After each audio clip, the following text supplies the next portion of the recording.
भोजन कीजिए और वहाँ विश्राम कीजिए। तो स्वामी जी स्वीकार कर ली कि ठीक है। उसके घर गए, बढ़िया से खिलाए पिलाए, और जिस कमरा में घर वाले सोए हुए थे उसी के बगल में स्थान दिए सोने के लिए विवेकानंद को। आधी रात जब बीत गई तो किसी के रोने की आवाज घर वाले सुन गई। जो महिला थी घर की, किसी के रोने की आवाज सुनी। कमरा से बाहर आई तो लगा जैसे विवेकानंद के कमरा से ही सिसकने की, जोर जोर से रोने की आवाज आ रही है। वहां जाकर के स्थिर से कान लगा के सुनती है तो निश्चित रूप से इसी कमरा से आवाज आई है। तुरंत गई और पति को जगा करके दोनों साथ विवेकानंद के कमरा में जाते हैं। जब प्रवेश किए तो विवेकानंद को रोते हुए देखा। इतना रोए थे कि उसकी शरीर पर जो चादर था भीग गया था। तो विवेकानंद से प्रश्न की, स्वामी जी हमसे कुछ गलती हो गई आपकी सेवा में, क्षमा कीजिए, क्या गलती हो गई? तो विवेकानंद कहते हैं, माता जी आप जो हमारी सेवा की इसमें कोई कमी नहीं है, मुझे इस सेवा से कोई दुख नहीं है, मैं सुखी हूँ। आप ही करके जब मैं बिछावन पर सोने के लिए चला गया तो मुझे अपना देशवासी याद आने लगा। उस समय देश की हालत ठीक नहीं थी। हमारे देश में बहुत ऐसे व्यक्ति हैं जिसको ठंड में शरीर पर वस्त्र नहीं मिलता है, भरपेट भोजन नहीं मिलता है, दुख दारिद्र पूर्ण जीवन जीता है।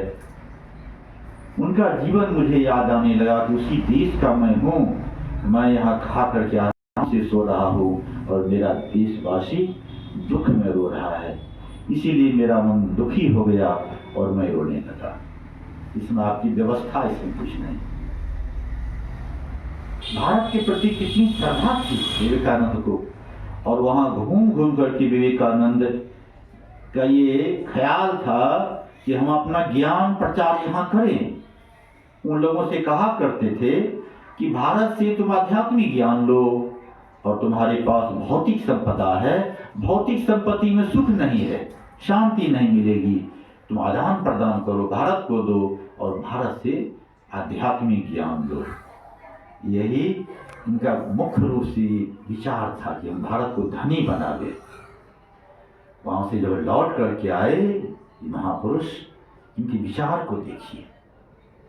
यहाँ जब लौट करके आए तो समुद्र के किनारे में उनकी सेवा के लिए अमीर आदमी सबका रथ लगा हुआ था, गाड़ी लगी हुई थी सेवा में। लौट करके जब अपने घर आए तो उससे पहले जब स्वामी विवेकानंद साधु बने थे तो विवेकानंद की मां कहती थी अपने पड़ोसन के पास जाकर के, इस बेटा से निसंतानी अच्छा था, बेटा हुआ इससे क्या सुख मुझे मिला। जब विवेकानंद अमेरिका में धर्म की ध्वजा को फहरा करके आया तो पड़ोस की महिला कहती थी,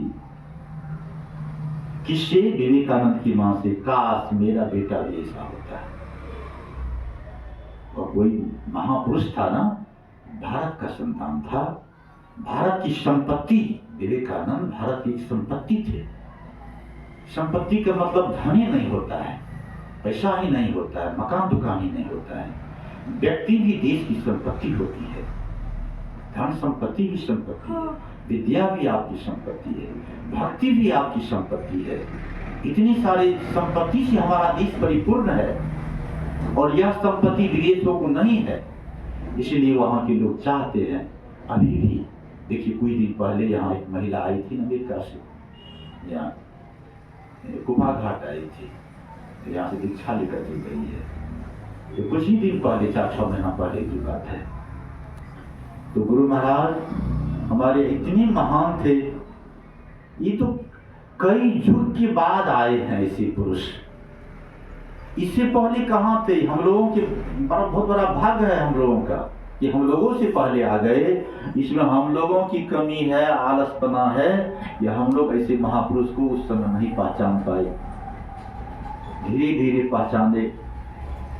गुरु महाराज के ऊपर कोई भी आज तक भक्ति करने वाला उंगली उठा दे, गुरु महाराज के चरित्र पर गुरु महाराज की साधना पद्धति पर कोई भी नहीं है। क्योंकि जगदीश काश्यप हुए जहाँ थे तो सारनाथ में, वाराणसी के पास, बहुत बड़े बौद्धिस्ट थे, बुद्ध के अनुयायी थे। और गुरु महाराज से बात हुई उनकी, तो कहते थे जगदीश काश्यप कि बुद्ध कहते थे कि ईश्वर नहीं है। गुरु महाराज निकाल करके दिखा दिए भगवान धम्मपद में, कहा इस पंक्ति को पढ़िए तो क्या कहते हैं। भले ही पानी को आप वाटर कहिए, तो पानी और वाटर में अंतर क्या है? एक ही चीज है ना, यही है निर्वाण कह करके संबोधित किए है। इस पंक्ति को आप पढ़िए। जब जगदीश काश्यप उसको पढ़ा तो कहते हैं कि मैंने इतना अध्ययन किया लेकिन आज तक इतना ख्याल ही नहीं किया पर। और तब गुरु महाराज के साथ 40-45 मिनट बैठ करके विचार विमर्श किए और गुरु महाराज से दीक्षा ले ली। जगदीश काश्यप सामान्य पुरुष का शिष्य हम लोग नहीं है, बहुत संतुष्ट हैं अपने आप में, लेकिन हम में कमी, अपने में ये कमी हो जाती है कि गुरु महाराज की हम चाकरी पूर्ण रूप में नहीं कर पा रहे हैं, ये हमें कमी हो गई। चाह करके दिल रहता है लेकिन व्यस्तता के कारण हर जगह हम नहीं कर पाते हैं। इच्छा रहती है कि जहां भी बैठे कोई शिष्य पढ़ाने लगते हैं ना, तो 2-4 शब्द अपना गुरु महाराज को रख देते हैं, लेते लेते कभी दिमाग में तो आ ही जाएगा ना। क्लास में प्रवेश करते हैं तो गुड मॉर्निंग बोलता है तो हम कहते हैं जय गुरु, हम तुम्हारा गुड मॉर्निंग स्वीकार नहीं करेंगे, जय गुरु बोलो। अब 70-80 विद्यार्थी बैठे होते हैं तो जय गुरु ही बोलते हैं। कुछ हो तो लिया, धीरे धीरे इच्छा हमारी रहती है कि कहीं भी जिस अवस्था में रहे गुरु महाराज के नाम को दूसरों तक पहुंचावे, रहना ही चाहिए। कोई कम कोई ज्यादा, लगभग समय भी हो गया है। रामचंद्र